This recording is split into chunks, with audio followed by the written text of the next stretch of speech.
Hey everyone, welcome back. For those of you who are new here, a little bit about me is that I started baking about a year ago. And so the reason I started baking was because I didn't know how to bake. I used box mixes and I, in fact, had probably never even made cookies from scratch.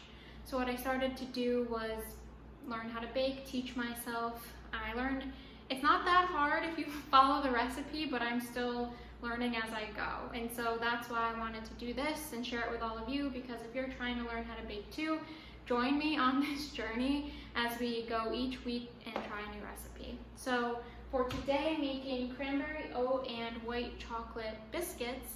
Couldn't find white chocolate, so I'm using funfetti flavored chocolate chips.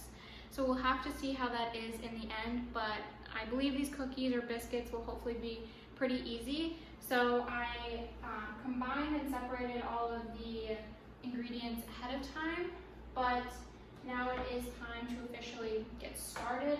The first thing I did was I toasted whole almonds at 350 for 10 minutes, and then I chopped them with a rough chop. And so those will go in the cookies as is. So next, let's see what we have to do. Okay. So first it says to combine all of the dry ingredients, which is a cup of regular flour, half a cup of wheat flour, and then a cup and a half of oats and a 1/4 teaspoon salt. And then you take the cup of whole almonds that have been roasted. So now you just mix this together and we'll set it aside to add in a bit. Okay, next I'm going to beat the butter. It is a cup of butter and it's roughly chopped.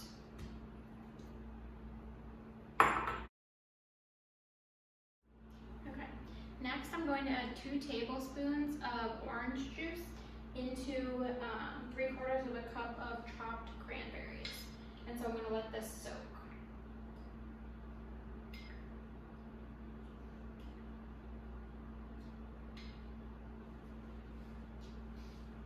Now I'm going to add half a cup of granulated sugar into the butter mixture, along with the zest of an orange, of a whole orange.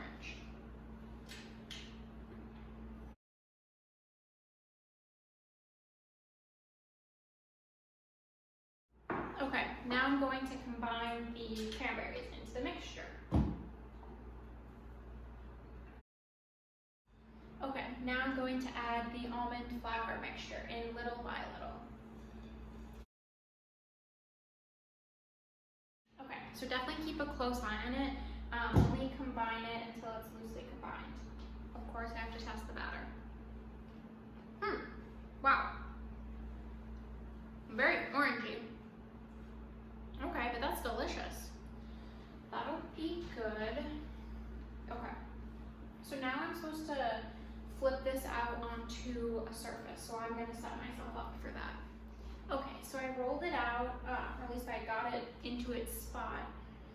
It is a little bit of a wet dough, so I do have a lot of flour on here. I'm going to try to roll this out a bit. It says to knead it together, and then I have to cut them into the biscuits, but I definitely think it's too wet. It's like sticking to the counter. But I also am hesitant to add too much flour. It says to split it in half, so maybe that will help. So it says I need a 3-inch cutter. This is probably the closest I have to that. It's probably closer to 4 inches. We're gonna try it.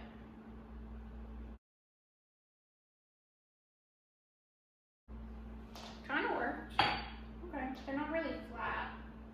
I should probably make them flatter.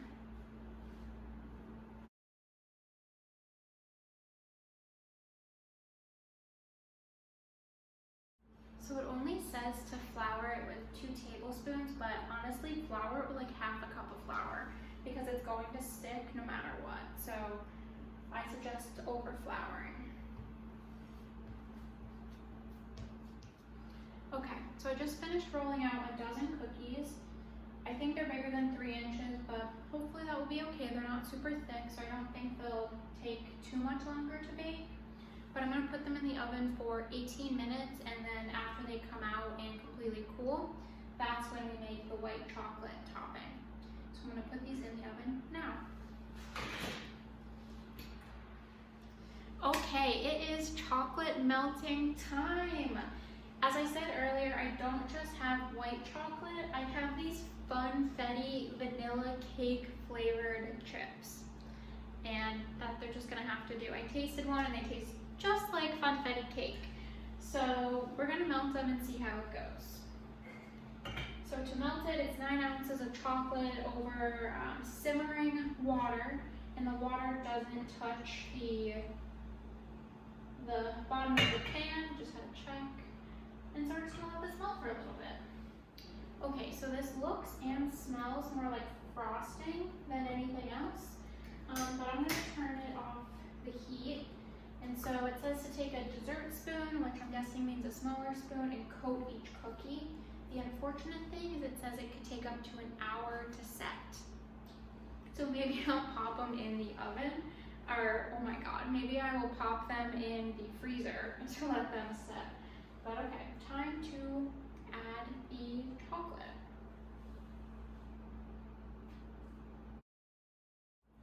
This is harder than it looks to add this.